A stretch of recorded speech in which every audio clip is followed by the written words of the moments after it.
नमस्कार। जनता के लिए जनता की आवाज जनता समाचार में आपका स्वागत है। मैं हूं तमन्ना। आइए देखते हैं आज की खबरें। जबलपुर में जवेरा के जंगल में एक छात्र का कंकाल मिला। ये छात्र कटंगी से लापता था। छात्र जिस युवती के साथ आखिरी बार देखा गया था, कटंगी पुलिस ने उस युवती को थाने बुलाया। उससे पूछताछ की तो युवती ने माना कि उसने ही अपने साथी के साथ मिलकर बीटेक छात्र की हत्या की है, जिसके बाद कटंगी पुलिस ने युवती के खिलाफ कई सारे सबूत जुटाए। इधर जवेरा पुलिस मामले की जांच कर रही है। ज्ञात हो कि कटंगी के ग्राम मोहल्ला में रहने वाले गोविंद विश्वकर्मा का बेटा सत्येंद्र विश्वकर्मा पाटन रोड स्थित निजी इंजीनियरिंग कॉलेज से बीटेक की पढ़ाई कर रहा था। 22 जून की सुबह लगभग 11:15 बजे सत्येंद्र बैंक जाने के लिए घर से निकला, लेकिन देर शाम तक वह घर नहीं लौटा। स्वजन को चिंता हुई, फोन लगाया तो फोन बंद मिला, जिसके बाद 23 जून को स्वजन इस संबंध में कटंगी थाने पहुंचे और गुम इंसान की रिपोर्ट दर्ज कराई। 28 जून की रात सत्येंद्र के स्वजन को खबर मिली कि जवेरा के जंगल में नरकंकाल मिला है। वे वहां पहुंचे। कंकाल के पास एक कड़ा और गमछा मिला। सत्येंद्र के स्वजन ने गमछे और कड़े की पहचान सत्येंद्र के गमछे और कड़े के रूप में की। 29 जून को दमोह पुलिस ने कंकाल का पोस्टमार्टम कराया और फिर उसे डीएनए के लिए भेजा। इधर कटंगी पुलिस ने जांच की, सीसीटीवी खंगाले तो पता चला कि सत्येंद्र 22 जून को कटंगी के बालाजी पेट्रोल पंप के पास गया था, जहां से एक युवती उसकी बाइक में बैठी थी और दोनों जवेरा की तरफ रवाना हुए। पुलिस ने युवती की तलाश की और उसे पूछताछ के लिए थाने बुलाया। युवती ने पहले तो किसी भी जानकारी देने से इनकार किया। बाद में पुलिस ने सख्ती की तो उसने पूरी कहानी बता दी। भेड़ाघाट की तेज धार में फंसे 4 युवकों को एनडीआरएफ की टीम ने रेस्क्यू कर सुरक्षित बाहर निकाल लिया। मध्य प्रदेश के विश्व प्रसिद्ध पर्यटन स्थल भेड़ाघाट जलप्रपात की तेज धार में फंसे 4 युवकों को आखिरकार 10 जुलाई के तड़के सुबह 6 बजे एनडीआरएफ की टीम के द्वारा रेस्क्यू कर सुरक्षित बाहर निकाल लिया गया। 12 घंटे तक चले रेस्क्यू ऑपरेशन में नर्मदा में पानी का बहाव तेज होने के कारण परेशानी आ रही थी, लेकिन नर्मदा नदी में पानी कम होते ही 4 युवकों को सकुशल बाहर निकाल लिया गया। जबलपुर के गढ़ा में रहने वाले परिवार के 4 युवक मछली पकड़ने के लिए 9 जुलाई को भेड़ाघाट के धुआंधार से लगे गोपालपुर पहुंचे थे, जहां मछली पकड़ने के दौरान नर्मदा में पानी का बहाव तेज हो गया और चारों टापू में ही फंस गए। रविवार की शाम जैसे ही भेड़ाघाट के गोपालपुर में 4 युवकों के फंसे होने की खबर सामने आई, वैसे ही पुलिस और प्रशासनिक अमले के साथ ही आला अधिकारी मौके पर पहुंच गए। इसके बाद जिला पुलिस बल एवं होमगार्ड और एसडीआरएफ की 2 टीमों के द्वारा संयुक्त रूप से रेस्क्यू ऑपरेशन चलाया गया, लेकिन नर्मदा में लगातार बढ़ते जलस्तर और अंधेरे के चलते रेस्क्यू ऑपरेशन नहीं हो पाया। कई बार कोशिश की, इसके बावजूद टीमें युवकों तक नहीं पहुंच पाई।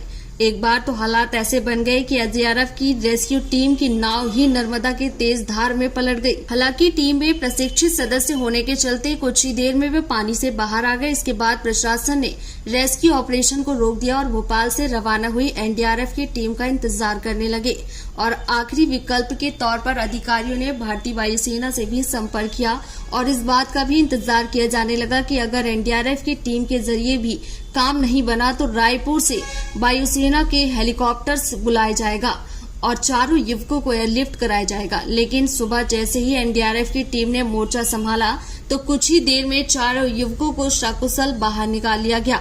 बताया जा रहा है कि 4 युवक शहर के गढ़ा इलाके के पूर्वा क्षेत्र के रहने वाले हैं और एक ही परिवार से ताल्लुक रखते हैं।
आप देख रहे हैं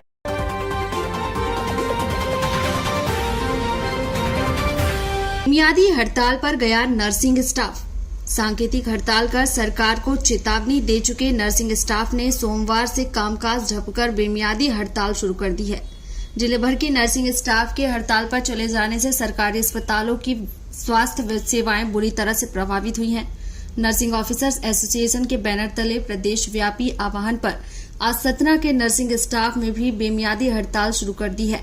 कामकाज ढककर नर्सिंग स्टाफ अपनी 10 सूत्री मांगों के समर्थन में जिला अस्पताल परिसर में लगे तंबू के नीचे नारेबाजी करने जा पहुंचा। नर्सिंग स्टाफ के काम बंद करने के बाद हालांकि अभी संविदा कर्मी और रोगी कल्याण समिति के कर्मचारी काम कर रहे हैं, लेकिन बताया जाता है कि 2 दिन बाद रोगी कल्याण समिति के संबंध स्टाफ भी आंदोलन की राह पर चलने वाला है। नर्सिंग ऑफिसर्स एसोसिएशन की सतना इकाई की जिलाध्यक्ष किरण सिंह ने बताया कि नर्सिंग संवर्ग की मांगों के निराकरण को लेकर प्रदेश सरकार से पिछले कई वर्षों से लगातार आग्रह किया जा रहा है, लेकिन मांगों पर अब तक कोई निर्णय नहीं लिया गया। नर्सिंग अफसर, सीनियर नर्सिंग अफसर और मेट्रन के वेतन की विसंगति दूर नहीं की गई। रात्रिकालीन आकस्मिक चिकित्सा भत्ता भी नहीं बढ़ाया गया और अभी भर्ती नियमों में संशोधन की मांग पर भी कोई फैसला नहीं लिया गया। नर्सिंग एसोसिएशन की मांग है कि नर्सिंग स्टाफ की वेतन वृद्धि में सौतेला व्यवहार बंद कर अन्य मेडिकल कॉलेजों के स्टाफ में भी रीवा एवं ग्वालियर मेडिकल कॉलेज के बराबर 3-4 वेतन वृद्धि दी जाए, स्टाइफंड की राशि बढ़ाई जाए और पदोन्नति के मामले में न्यायालय का फैसला आने तक प्रभारी के तौर पर अस्थायी पदोन्नति दी जाए। आप देख रहे हैं जनता के लिए, जनता की आवाज, जनता समाचार। अन्य खबरों के लिए हमारा चैनल सब्सक्राइब करें।